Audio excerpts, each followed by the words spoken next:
Hello, this is Bill Webb, aka Billy Indiana. Today I want to give you a quick preview of Artefacts, an upcoming Kickstarter project by Fabulist Factory. It'll be launching August 17th and is a game designed by Franck Bovet. I had the opportunity to get online with Franck for several hours and play various modes and modules and segments of this game Artefacts, and he asked if I would put together this preview to help you understand whether or not this Kickstarter project may be one that you would be interested in following. So I hope it's helpful, and I hope you'll stay tuned to learn about this game, Artefacts.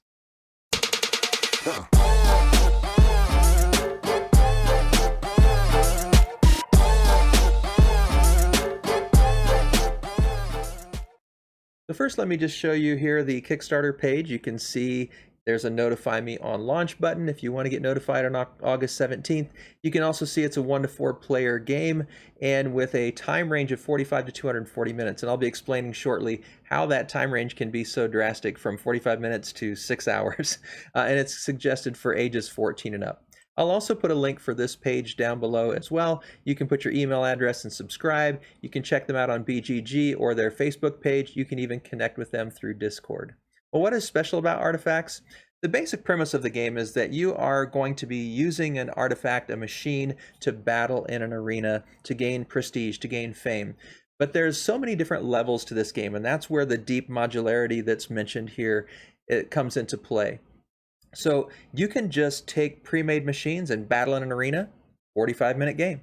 Or you can build the machines and battle an arena. Maybe take you an hour, hour and a half, depending on what level of modules you want to add into that process. Or you can go all the way to tournament mode, where you not only are building your own machine, but you have a game process of using polyominoes and other mechanisms in the game to build your own machine through its own game and then eventually battle. And you even calendar the events of how much time you're going to have to build and how many battles you're going to go through. And that's where you could stretch it out to that 6-hour game length if you wanted an all-day experience.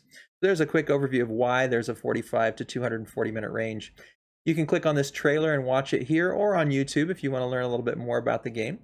And down here it talks to you a little bit about the different phases that you're going to be participating in and a link to the rules if you want to look at the rules in French or in English.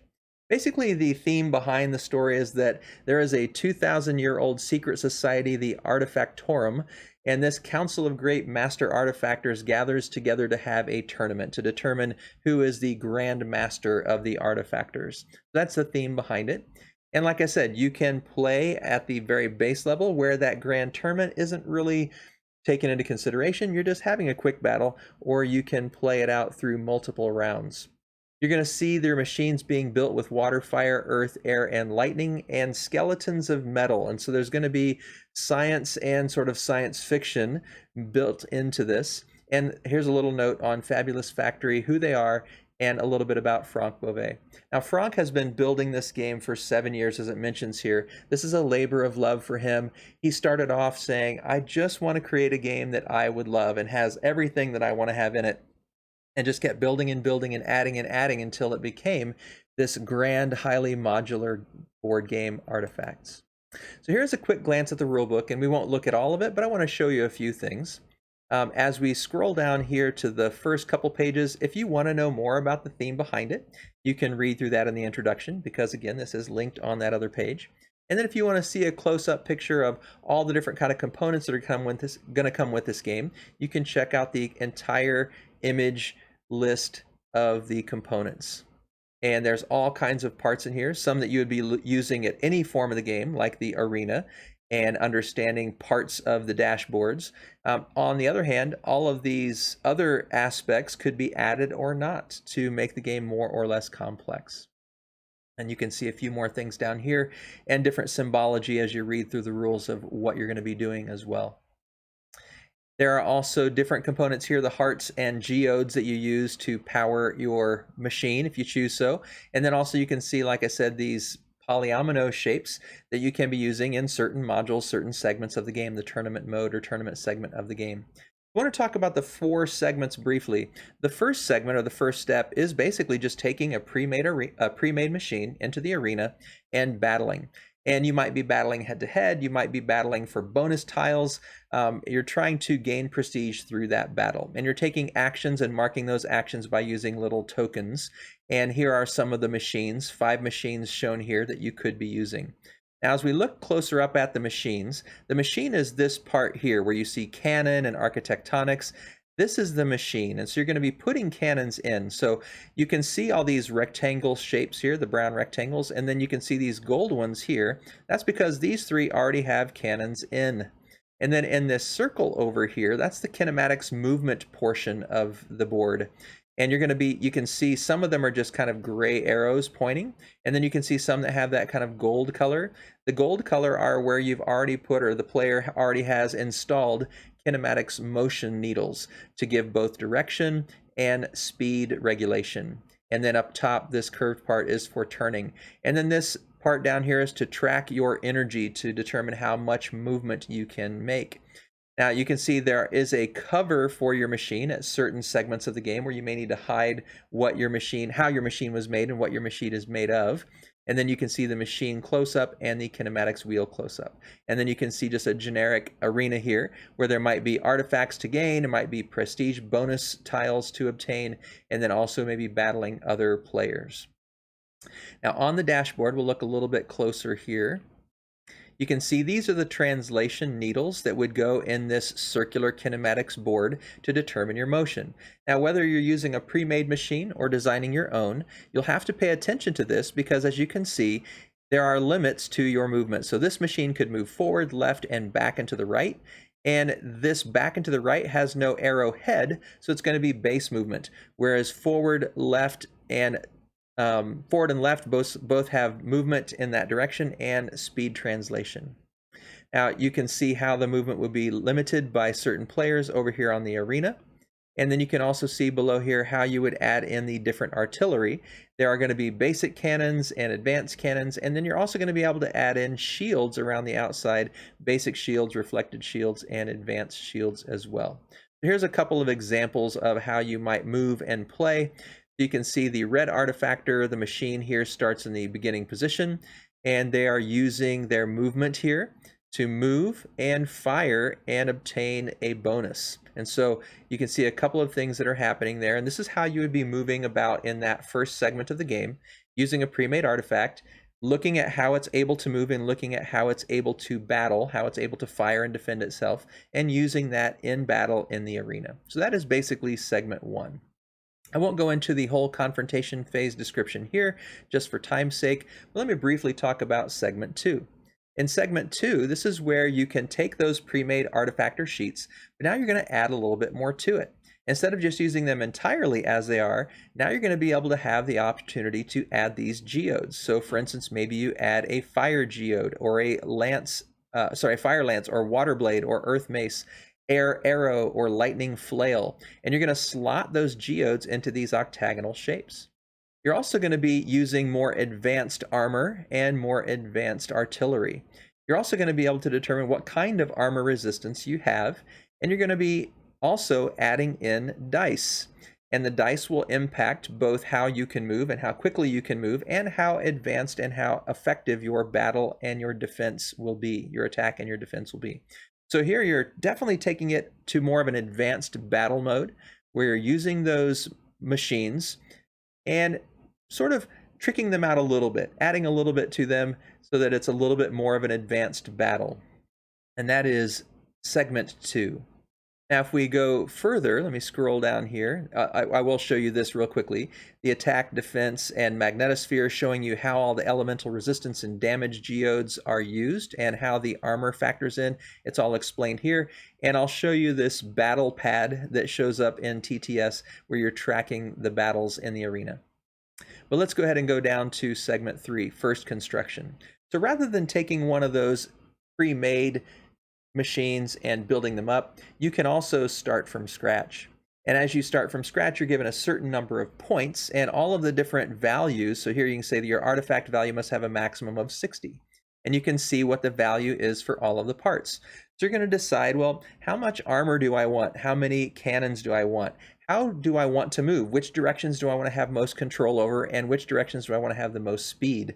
You also have to buy the energy cubes to determine how many actions you're going to take, and buy the dice that are going to basically advance the effectiveness of your movement and your attacks.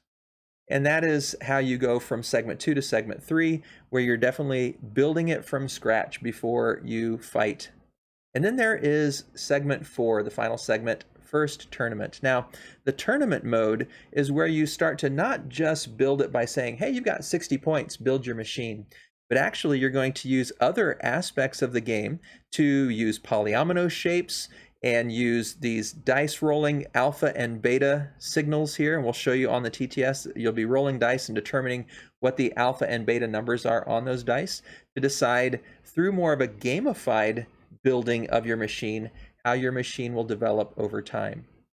And there's a lot of modules you can add into this one at that point, where you're not just building it like I showed you before, just randomly putting in the pieces and paying for them, but actually having to compete for the pieces and having to put the pieces in these blue grids here to make sure you can install them. And so you have to kind of plan out, I need to buy them now, I need to develop them next, then I need to install them in the machine. So all of those steps have to take place once you get to tournament mode before you even battle. And there's a couple aspects about tournament mode that I'll show you here. You can see this circle here on the left that has the little sort of trapezoidal shaped tiles. That is the calendarium, and that's where you're going to be putting in how many times you'll battle, how many times you'll build, how many rest phases there will be. And so you're actually determine a little bit about the complexity and game length in this calendarium. And then over here on the circle on the right, you can see those polyomino shapes, and those are the things you'll be competing for. So in this tournament mode, you'll have to decide, oh, do I want to take the action where I'm grabbing those cannons and those artillery pieces or shield pieces or kinematics pieces, or am I going to advance the pieces that I already have, or am I going to install them in my machine? And you have to figure out how many turns are going to be left for you to build up your artifact as well as you can before the first battle. And you might have a building phase and then a battle, and then another building phase and then a battle. So you may have to make a really bare bones machine, go into battle, come back and develop it further, go into battle, come back and develop it even further. And depending on how many modules you incorporate into the game, that could be a very quick or a very extended part of the gameplay. And so here are the tiles that you would be placing, the preparation, confrontation, and rest phases. Those are the basic tiles for a basic tournament, but there's more to it if you want to use more advanced modules. And then you can see here how the hierarchy of movement, there's going to be a little bit of a bidding on who gets to go first. And as you retrieve your tokens, then you get to choose which of the actions you're going to take. And in this tournament mode, the basic mode would have the building mode, or the building module, the architectonic module, and the kinematics module. So you're going to decide which of those modules are you going to use your action for each turn. And you can see you're going to be competing for who can take those actions and at what point. You're going to acquire the different pieces for your machine. You're going to define the capacity with dice and other measurements. You're going to be looking at those alpha, beta symbols and what dice were rolled to be able to do that. And then you're going to be preparing your machine by installing them. And this shows you the builder grid, where you're actually going to be taking those polyomino shapes and putting them into position. And then you're going to be looking at the alpha and beta dice rolls to decide which of these things you can install and which of these things you can advance. So here's an example here where when this cube is here, that cube is in a grid that would connect both of these. And for this player, it's in a grid that could connect both of these, but not that third piece. So you're going to basically gamifying the building of your machine far beyond just saying I have 60 points.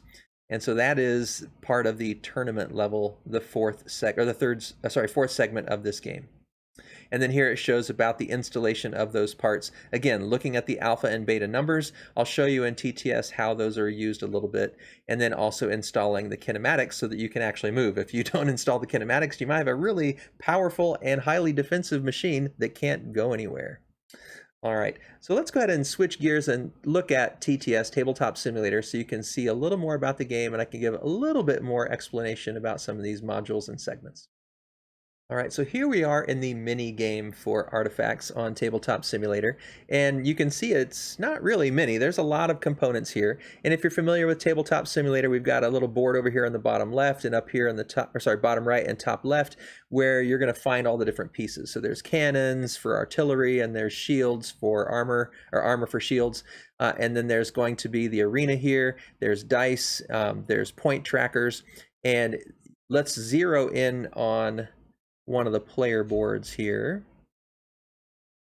So some of this, depending on if you're playing just basic segment 1 with a pre-made artifact, won't really come into play. These are the artifact player boards if you're using more tournament mode or advanced battle to build your own machines out. But you can see the machine is here with these cannons with the dark brown. That's where you're going to install your cannons. And then you can see the green rectangles around the outer edge. That's where you're going to install your armor. And then you can see all the octagonal shapes. That's where you're going to install your heart in the middle, and then your geodes around the outer edges to advance either your artillery or your armor. And then this is your kinematics, where you will put those needles and arrows, those speed coefficient arrows, to determine how well you can turn, how well you can move, and in which directions. Now, if you look at this blue scale here, that's for some of the more advanced modules, but you can see there's also this red and yellow grid here, also for an advanced module. And you can see in several places, there's the beta here, there's the alpha here, there's alpha times beta. So this doesn't allow you at this level to play everything, but it does give you some modes. And so basically, depending on what the dice roll is, you're going to be choosing one dice to be alpha, or one die to be alpha and one to be beta, and that's going to allow you to choose which of these functions you're going to take in the game. So that's a brief look at the player board, and again, a little bit of a look at the basic arena. Now let's go to the full game, showing you all the components of the biggest part with all the modules. So here we've got a zoomed out view of the entire game. You can see there's 4 different player colors. You can see that they've got a shield over the machine and a shield over the kinematics, but there's all the other module parts that can be built in. You can see these little tiles here, which represent the modules you can play with, and you can see the polyomino shapes here. We'll zoom in. You can see the polyomino shapes here for tournament mode, and the calendar shapes here for tournament mode. You can also see, as I mentioned, the alpha and the beta. You're going to be rolling the dice and determining which one is going to be the alpha value and which one's going to be the beta value. And you can see there's going to be one module that where you're going to be placing those when alpha is greater, when alpha is equal, when alpha is less. So those numbers are going to factor into all kinds of different modules as you play. This is the turn order section of the board. So blue player might be determined as the first player, yellow might be second, red third, and green fourth. And right here, it's just set up with the 3 base modules: the building, the architectonics, and the kinematics. And so if blue goes first, they may say, I'm going to take the build action. And then yellow may say, well, I'm going to actually take the kinematics action. So you're going to be choosing your actions. Now, when we come back to the board, you're going to see, again, there's more to these boards now. You have the machine hidden here under the cover, and you've got the kinematics here underneath this cover. But now you've also got a board here. This is where the yellow and red board is shown. You've got this scale here, the energy scale, and you can see alpha, beta, alpha times beta. If we come up here, you can see alpha plus beta, alpha minus beta, all different kinds of different ways you're going to be looking at what those dice were that were rolled and deciding, am I going to add them together to take this action where I would maximize my ability to be most effective, or would it be better to do the alpha and the beta action as a point, like alpha and beta along this alpha grid? So maybe it's a 2 and a 3. You go 2 on the alpha and 3 on the beta, and then put it in the grid. Or am I going to add them together? Am I going to be multiplying them? What am I going to be doing? Based on the numbers, which is best for me to use? Which action is best for me to use? Am I going to choose the different components that I want to add into my blue grid here? Am I going to position them? Am I going to advance them? And this circle thing helps you to advance those different modules. You can also advance your energy levels here. Just all kinds of things depending on which modules you have at play. So this is where the depth of the game really starts to explode. And let me show you a little bit about these modules as we wrap things up. I'm not going to try to explain the whole game or how all of the different modules work, but you can see that at tournament mode, you're going to have these 3 to start with. But you can also have this fortifier module and add that in if you'd like. You can also have this module in here. You can add in another module here. Let's see, this one is Fusioner. This one's the Merchant. We got an Engineer module. And you can see how these modules, you can just keep adding them in. And I'm just placing them sort of in a shape here so you can see them. But there's a bunch of modules that you can be adding in to make this game as complex as you want, where you're using the meteorologist, where you're using astrology, where you're terraforming the surface, where you're adjusting your ballistics, or buying and selling through the merchant. So all of these modules can be added in to make the game more or less complex, depending on what level you're searching for and how much time you want to play. So that is the big picture of where this game can go if you want it to go beyond just a arena battle. And so hopefully this helps you understand, is this the kind of game you might be interested in? Do you like arena battle games where you can potentially use some of these modules to design this arena just as you would like, where there's teleportation and where there's traps and all kinds of things? Some of these modules allow you to do that. Or would you like it just a simple game where everything's sort of pre-constructed for you? Would you like to build your artifact but not have to gamify it with all these extra steps? Or do you want to take all those extra steps with the polyomino and factoring in the dice rolls and figuring out how you can beat the other players to the action that you want to take? So you can take this game from a fairly simple game, 45 minutes, to an all-day game of 6 hours if you choose. That's the depth of Artefacts. So hopefully that helps you understand this game, Artefacts by Fabulist Factory. I hope that what I've done here in the preview overview gives you a little glimpse into what the game's about and the great depth and breadth that it has to offer for those that really want to dive in and just dig deeper and deeper and deeper and add more modules and more modules and more modules. I can't even imagine trying to play this game with all the modules at once. In fact, I don't think Franck would even recommend that, but you can choose which ones you really like and really customize this game to fit exactly your gameplay style. So if this game interests you, if what you've seen today draws your attention, I'd encourage you to check out that Kickstarter starting August 17th. Join with me as I follow along with this project on Kickstarter and see what the Fabulist Factory and Franck have to reveal to us over those couple of weeks. I hope this has been helpful for you, and as always, thanks for watching. This is Billy, Indiana, signing off.